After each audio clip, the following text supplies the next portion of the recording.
Hello guys, welcome back to the channel and welcome back to elite wrestling. तो guys आज इस video में हम दोबारा से AEW के काफी सारे अपडेट्स के ऊपर बात करने वाले हैं और हम जानने वाले हैं कि क्या केनी ओमेगा अपनी AEW वर्ल्ड हेवीवेट चैंपियनशिप हार चुके हैं या नहीं। हाल ही में AEW ने अपने काफी सारे ट्रेडमार्क्स भी फाइल करवाए हैं। यंग बक्स ने बताया है कि यंग बक्स ने WWE का कॉन्ट्रैक्ट कितनी बार रिजेक्ट किया है। कोडी, ब्रैंडी रोड, शकील ओनील और जेड कारगिल के स्टोरी लाइन को लेकर एक और बहुत ही बड़ी अपडेट सामने आई है। डार्बी एलन ने बताया कि डार्बी एलन फ्यूचर में किसी सुपरस्टार को अपने टैग टीम पार्टनर के तौर पर देखते हैं और प्रोबेबली AEW के नए टीवी शो का नाम रिवील हो चुका है। तो ये सब अपडेट्स जानने के लिए ये वीडियो एकदम आखिर तक देखना और अब ज्यादा देर ना लगाते हुए चलिए वीडियो शुरू करते हैं। लेकिन गाइज वीडियो शुरू करने से पहले मैं आपको बताना चाहूंगा कि कल हमारे चैनल पर एक स्पेशल वीडियो आ चुकी है जिसमें हमने फिलहाल के AEW के 10 रेसलर्स के करंट कॉन्ट्रैक्ट डिटेल्स के बारे में बात की है कि उनके AEW कॉन्ट्रैक्ट कब एक्सपायर होने वाले हैं। जिस वीडियो का रिसर्च करने में थोड़ा सा टाइम लग गया, इसलिए कल रात को वो वीडियो काफी देर बाद आई थी। तो जिस किसी ने वो वीडियो नहीं देखी तो गाइज आप ऊपर आए हुए आई बटन पर क्लिक कर वो वीडियो चेकआउट कर सकते हैं। और दूसरी बात है कि गाइज हमारे शॉप AEW इंडिया पर नए डिजाइन लॉन्च हो चुके हैं और इस वीक जिस सुपरस्टार की डिजाइन हमारे शॉप AEW इंडिया पर लॉन्च हुए हैं वो सुपरस्टार कोई और नहीं बल्कि AEW के द ओरिजिनल मैट हार्डी है, जिनकी स्वीट एंड सिंपल डिजाइन की टी शर्ट हमारे शॉप AEW इंडिया पर लॉन्च हो चुकी है। जो टी शर्ट अगर आप इंडिया में खरीदना चाहते हैं तो गाइज आपको हमारे शॉप AEW इंडिया की लिंक इस वीडियो के डिस्क्रिप्शन में मिल जाएगी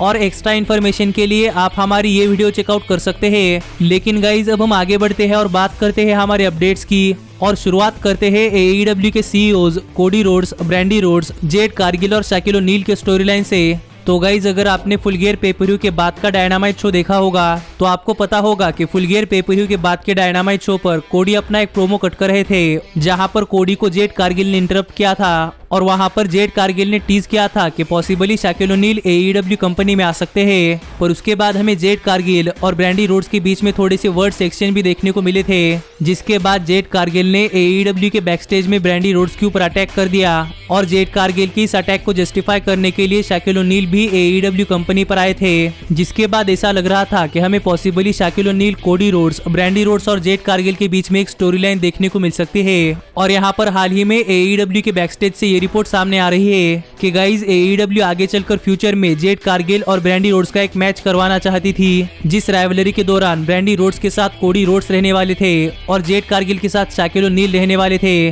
और इस स्टोरी लाइन के ऊपर AEW ने काम भी करना शुरू कर दिया था, पर बीच में ही ब्रैंडी रोड्स की प्रेगनेंसी की खबर आने के बाद AEW ने Brandi Rhodes, Cody Rhodes, Jade Cargill और शकील ओनील को लेकर अपने सभी प्लान्स ड्रॉप कर दिए हैं और अब प्रोबेबली AEW स्टोरी लाइन को एक साल के लिए होल्ड पर रख सकती है। तो अब देखना पड़ेगा कि शकील ओनील एक साल के लिए AEW के अंदर आते हैं या नहीं, या फिर AEW कोई और एंगल बुक कर शकील ओनील को AEW कंपनी में लाती है। पर फिलहाल के लिए तो ब्रैंडी रोड्स के प्रेगनेंसी के चलते AEW ने Shaquille O'Neal, Cody Rhodes, Brandi Rhodes और जेड कारगिल के सभी प्लान्स को ड्रॉप कर दिया है। जिसके ऊपर आप क्या सोचते हैं ये आप मुझे कमेंट कर बताइए। लेकिन गाइज अब हम आगे बढ़ते हैं और बात करते हैं हमारे अगले अपडेट की और जानते हैं कि AEW कंपनी ज्वाइन करने से पहले यंग बक्स ने कितनी बार WWE का कॉन्ट्रैक्ट रिजेक्ट किया है। तो गाइज हमने देखा है कि AEW के कुछ सुपरस्टार्स को WWE की तरफ से ऑफर आया था कि वो सुपरस्टार AEW ना ज्वाइन कर WWE कंपनी ज्वाइन करे, जिस ऑफर को काफी सारे AEW सुपरस्टार्स ने रिजेक्ट कर दिया था। पर हाल ही में अपने लेटेस्ट इंटरव्यू में बात करते हुए यंग बक्स ने बताया कि यंग बक्स को भी WWE कंपनी की तरफ से कई बार और काफी सारे ऑफर्स आए थे।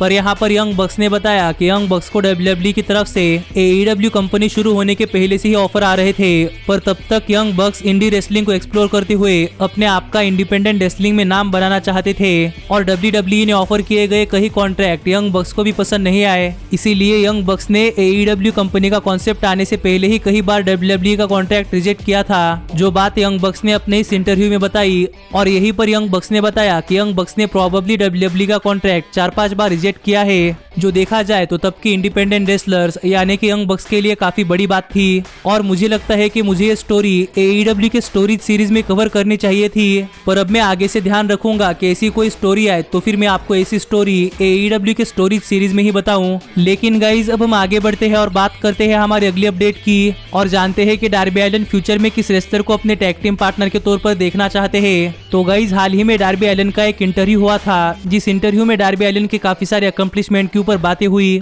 और यहीं पर इंटरव्यूअर ने डार्बी एलन से पूछा था कि डार्बी एलन फ्यूचर में किस रेसलर के साथ टैग टीम में काम करना चाहेंगे और डार्बी एलन फ्यूचर में किस रेसलर को अपने टैग टीम पार्टनर के तौर पर देखना चाहते हैं। जिस सवाल का जवाब देते हुए डार्बी एलन ने कहा कि डार्बी एलन करंटली तो TNT हेवीवेट चैंपियन है, लेकिन डार्बी एलन आगे चलकर AEW कंपनी में कई सारी चैंपियनशिप जीतना चाहते हैं, जिनमें से हमेशा मेन तो AEW की वर्ल्ड हेवीवेट चैंपियनशिप ही रहेगी। पर डार्बी एलन AEW के वर्ल्ड हेवीवेट चैंपियनशिप के अलावा AEW के वर्ल्ड टैग टीम चैंपियनशिप भी जीतना चाहते हैं और डार्बी एलन जिस रेसलर को अपने टैग टीम पार्टनर के तौर पर देखते हैं वो रेसलर प्रोबेबली डार्बी एलन का काफी क्लोज राइवल और काफी अच्छा दोस्त भी है, क्योंकि यहाँ पर डार्बी एलन ने अपने टैग टीम पार्टनर के तौर पर किसी और का नहीं बल्कि जॉन मॉक्सली का नाम लिया और डार्बी एलन ने कहा कि डार्बी एलन फ्यूचर में जॉन मॉक्सली के साथ एक टैग टीम में काम करना चाहेंगे और डार्बी एलन भी चाहते हैं कि डार्बी एलन फ्यूचर में वर्ल्ड की ग्रेटेस्ट टैग टीम FTR को जॉन मॉक्सली के साथ मिलकर फेस करे और फ्यूचर में जॉन मॉक्सली के साथ AEW world tag team champions भी बने।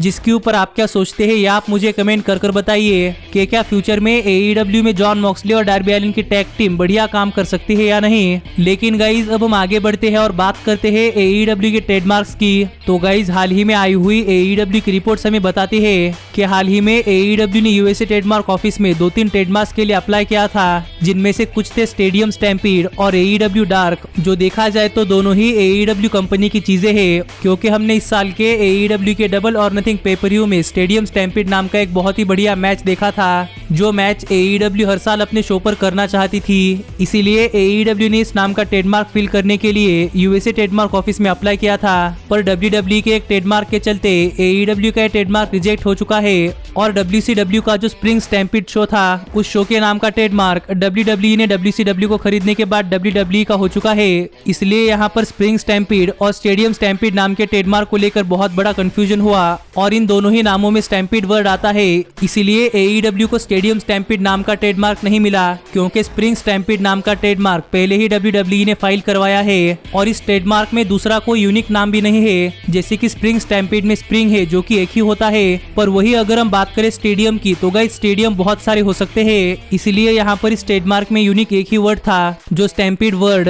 WWE के स्प्रिंग स्टैम्पीड से बहुत ही मिलता जुलता था। इसलिए यहाँ पर US ट्रेडमार्क ऑफिस ने AEW का ट्रेडमार्क रिजेक्ट कर दिया है, पर AEW का दूसरा ट्रेडमार्क AEW डार्क रजिस्टर हो चुका है। लेकिन गाइज अब हम आगे बढ़ते हैं और बात करते हैं हमारे अगले अपडेट की और जानते हैं कि AEW के नए टीवी शो का नाम क्या होने वाला है। तो गाइज मैंने आपको अभी बताया था कि AEW ने हाल ही में कई सारे ट्रेडमार्क्स के लिए अप्लाई किया था और इन्हीं ट्रेडमार्क्स में से एक ट्रेडमार्क AEW एलिवेशन है, जिस ट्रेडमार्क के लिए AEW ने अप्लाई किया था, पर हमने अब तक AEW एलिवेशन नाम की कोई भी चीज AEW कंपनी में नहीं देखी है। पर AEW कंपनी ने कहा था कि वो इस साल के आखिर तक या फिर प्रोबेबली अगले साल की शुरुआत में अपना एक नया शो लॉन्च करने वाले हैं। तो गाइज यहाँ पर रूमर्स ऐसे आ रहे हैं कि प्रोबेबली AEW अपने नए टीवी शो का नाम AEW एलिवेशन रखने वाली है, क्योंकि हाल ही में ऑल एलीट रेसलिंग ने AEW एलिवेशन नाम के ट्रेडमार्क के लिए अप्लाई किया है। तो अब देखना पड़ेगा कि AEW एलिवेशन ट्रेडमार्क का किस तरीके से इस्तेमाल करती है। पर आप मुझे कमेंट कर बताइए कि आपको क्या लगता है कि AEW ने ये ट्रेडमार्क किस लिए अप्लाई किया होगा। लेकिन गाइज अब हम आगे बढ़ते हैं और बात करते हैं हमारे फाइनल अपडेट की